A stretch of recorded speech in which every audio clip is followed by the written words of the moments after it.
নাই, সন্ত্রাস মুক্ত করতে পারে নাই। এই যে পারি নাই যে জিনিসগুলি মুক্ত করতে, এই মুক্ত দেশে মুক্ত নাগরিক হিসেবে তোমাদের দায়িত্ব এবং কর্তব্য রয়েছে। আমাদের অসমাপ্ত কাজগুলো তোমাদের করতে হবে। এই আলোচনা, এই খেলাধুলা, এই সংস্কৃতি, এই শিক্ষার মাধ্যমে তোমরা তোমাদের আগামী প্রজন্মকে আলোকিত করবা। এই আত্মবিশ্বাসে তোমাদের সাথে আমরা কিন্তু আর কদিন পরে মরে যাব, তোমরা থাকবা।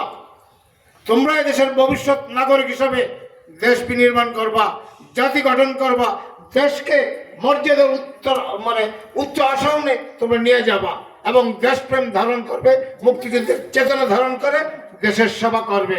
মাদক মুক্ত দেশ, দুর্নীতি মুক্ত দেশ, সন্ত্রাসী মুক্ত দেশ, মৌলবাদ মুক্ত দেশ গঠন করে অনাগত ভবিষ্যৎকে একটা সুন্দর আবাসভূমি দেওয়া যাবে।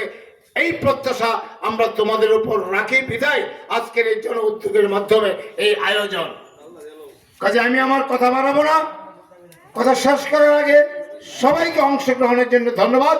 এবং আমরা যা বলেছি, যা করেছি, তোমরাও তোমাদের অবস্থান থেকে এগুলি করবে, বলবে, সমাজ নির্মাণে এগিয়ে আসবে, দেশকে সুন্দর করে গড়ে তুলবে, এই আশাবাদ ব্যক্ত করে সবাইকে ধন্যবাদ দিয়ে আগত অতিথিবৃন্দ যারা আমার সঙ্গে এসেছেন তাদের সকলকে ধন্যবাদ দিয়ে আমি আমার শেষ পর্যন্ত